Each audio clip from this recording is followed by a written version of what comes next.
అందరికీ నమస్కారం. వివాహ శుభకార్యముల ప్రకటనలు మరియు పుట్టినరోజు నామకరణ మహోత్సవ ప్రకటనలు చేయబడును. అదేవిధంగా ఉద్యోగ వ్యాపార రాజకీయ ప్రకటనలు చేయబడును. ప్రకటనలు కావలసిన వారు మన మన్యం 2021@gmail.com ఈమెయిల్ ద్వారా మమ్మల్ని సంప్రదించగలరు.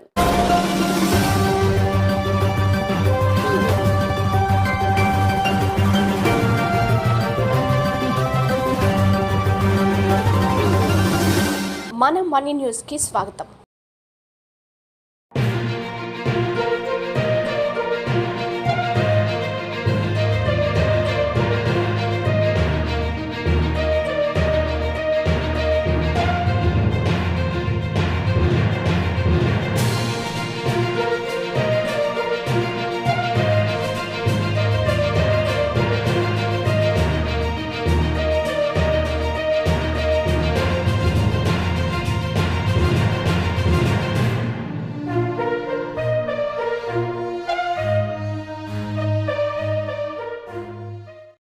అందరికీ నమస్కారం. ముందుగా వార్తలకు స్వాగతం. అల్లూరి సీతారామరాజు జిల్లా ఎన్టీఏ ఎంపీ అభ్యర్థి కొత్తపల్లి గీతకు ఘన స్వాగతం పలికిన ప్రజలు. పార్వతీపురం మన్యం జిల్లా సీతానగరం మండలం లచ్చయ్యపేట జంక్షన్లో ఎన్టీఏ కూటమి అరకు ఎంపీ అభ్యర్థి కొత్తపల్లి గీతకు ఘన స్వాగతం పలికిన బీజేపీ, టీడీపీ, జనసేన నాయకులు, కార్యకర్తలు. పార్వతీపురం నియోజకవర్గం నుండి ప్రచారానికి శ్రీకారం చుట్టిన ఎంపీ అభ్యర్థి కొత్తపల్లి గీత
వందలాది మంది బైక్లతో ర్యాలీ చేపట్టిన ఎన్టీఏ కూటమి పార్టీ శ్రేణులు.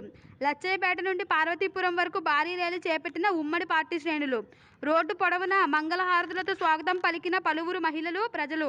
ప్రచార రథం నుండి ప్రజలకు అభివాదం చేస్తూ ముందుకు సాగిన అరకు ఎంపీ ఉమ్మడి అభ్యర్థి కొత్తపల్లి గీత, పార్వతీపురం ఎమ్మెల్యే అభ్యర్థి బోనెల విజయచంద్ర.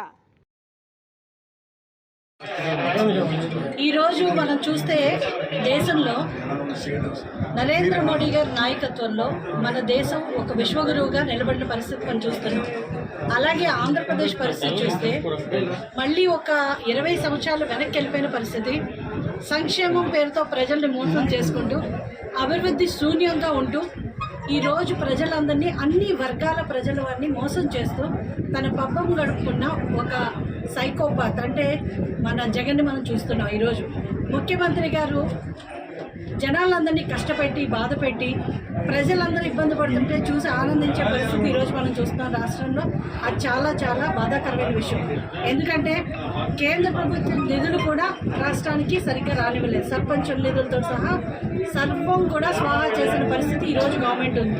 అలాగే చూస్తే ప్రజలందరి నెత్తి మీద ఈరోజు రాష్ట్రాన్ని అప్పుల కుప్పగా మార్చి ప్రజల అందరి నెత్తి మీద కూడా అప్పులు తీసుకొచ్చి మనం చూస్తే ఈరోజు ఎంతో గొప్పగా చెప్పుకునే certificate house, collector office, Visakhapatnam collector office కానీ, కలెక్టర్ ఆఫీసులు కానీ, అలాగే మనం చూస్తే మన రాష్ట్ర సెక్రటేరియట్ కూడా కంప్లీట్ ప్రభుత్వం మనం చూస్తున్నాము. అన్ని వర్గాల ప్రజల్ని మోసం చేసి పబ్బం గడుకుంటూ రాష్ట్రాన్ని 20 ఏళ్ళు వెనక్కి నెట్టే పరిస్థితి మనం చూసాము.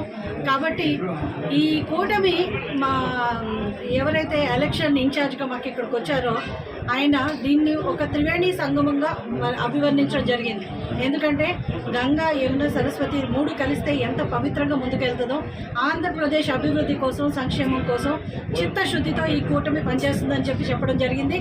అలాగే ఇంతకు ముందు ఏమైనా చిన్న చిన్న గ్యాప్స్ ఉన్నా కూడా అందరూ కూడా కలిసి ఈరోజు చూస్తే కూటమిలో ఉన్న ప్రతి పార్టీ ముగ్గురు కూడా ఎలాంటి తారతమ్యం లేకుండా ఇప్పుడు మనం చూస్తున్నాం. ఒక రావణాసురుడి పరిపాలన, ఒక రాక్షస పరిపాలన మనకు జరుగుతుంది. కాబట్టి ఆ రాక్షస పరిపాలన, రాక్షసుని ఇంటికి పంపించడానికి, ఇప్పుడు 10 తలల రావణాసురుడిని వధించడానికి ఎలాగైతే రాముడు, లక్ష్మణుడు, శత్రుఘ్నుడు అలాగే వానర సేన అంతా కూడా కూడొచ్చారో, అంటే నేను ఒక్కడిని, అందరూ 100 మంది ఉన్నారన్నారు. అందుకే రాక్షసులు కాబట్టి ఒక్కళ్ళు సరిపోరు.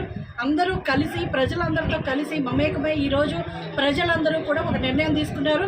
ఈ రాక్షస ప్రభుత్వం నుంచి ప్రజలు వాళ్ళు కాపాడుకోవాలని దానికి కూటమికి బ్రహ్మరథం పడుతున్నారు. ప్రతి ఒక్కళ్ళు కూడా ఈరోజు రాష్ట్ర అభివృద్ధి కోరుకునే ప్రతి ఒక్కరు కూడా ఈ కూటమి కోటేస్తారని మేము నమ్ముతున్నాం. ఇదే స్ఫూర్తితో ఇంకా రానున్న 40 రోజుల్లో కూడా ప్రజల్లోకి ప్రభుత్వ వైఫల్యాలు కానీ, మేమేం చేయబోతున్నాం అన్న మా ఉమ్మడి మేనిఫెస్టో కానీ ప్రజల్లోకి తీసుకెళ్ళడం జరుగుతుంది. మన మన్యం వార్తా విశేషాలను వీక్షించేందుకు మన మన్యం న్యూస్ యూట్యూబ్ ఛానల్ని సబ్స్క్రైబ్ చేసుకోండి. అలాగే మీ ఫ్రెండ్స్ అండ్ ఫ్యామిలీ మెంబర్స్కి షేర్ చేయండి. అలాగే లైక్ చేయండి, కామెంట్ చేయండి. మా అప్డేట్స్ ఎప్పటికప్పుడు మీ మొబైల్ ఫోన్లో నోటిఫికేషన్ రూపంలో కావాలంటే పక్కనే ఉన్న బెల్ ఐకాన్ మీద క్లిక్ చేయండి. Thank you for watching.